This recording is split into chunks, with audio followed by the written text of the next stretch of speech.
Last year, the International Monetary Fund decided to look at how sovereign debt restructurings are handled, an immensely touchy subject. In a far-ranging report, it concluded that sovereign restructurings tended to be too little and too late, and mapped out a few ways it planned to try to improve the process.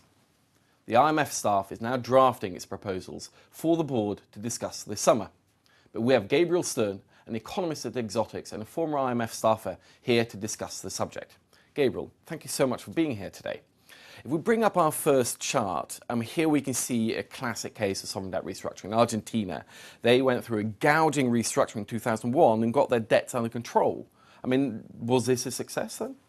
Well, this chart is worth thousands of words, but let's just focus on the lines, keep it simple. And I think the key issue that the IMF wants to focus on is the long gap in terms of years between when you get your first programme, then you get market access, and then when eventually the private sector debt restructuring happens. And, in these sovereign debt restructurings, everyone's trying to game each other. That's inefficient, but these delays can be very costly. And I think the IMF are particularly worried that their money is being used to bail out some of the private sector. Well, the archetypical case of this was Greece. If we bring up our second chart, we can see Greece's debt trajectory here. Here clearly, again, a similar situation, no? Very similar situation, where you've got the agreement and the loss of market access and the IMF agreement 2 years before the eventual restructuring of sovereign debt, in which time a lot of private sector creditors got bailed out, but then eventually worse things happened to the ones that didn't get bailed out. Yeah. So one thing that the IMF is looking at some sort of way it can bail in creditors when it's not quite sure if the debts are sustainable or not, getting to term out debts for 3 years or maybe 5 years. Do you think is this a workable policy? Is this going to actually happen? Well, there's two aspects to it. One, and the hair-raising aspect to it, and thank goodness the IMF have consulted so well, is to make it automatic.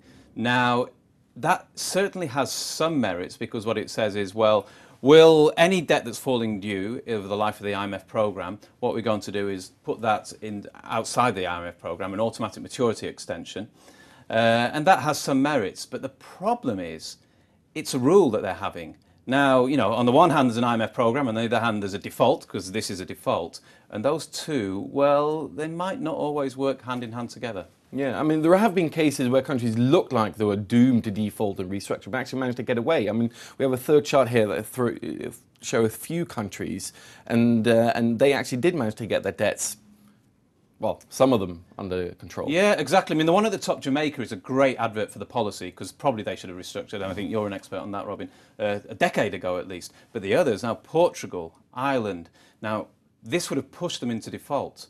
Would that have been a good idea? Would it have meant that actually markets would have frozen them out even earlier in anticipation of this policy coming through? Would it have meant the politicians would have just sought to avoid the IMF? So you disintermediate yourself. So, and the other examples too, where they managed to get through. So it's quite, to make it automatic, I think, for me and for many others, is a step too far. So in the balance of power between creditors and debtors, on the other hand, do we have the right balance?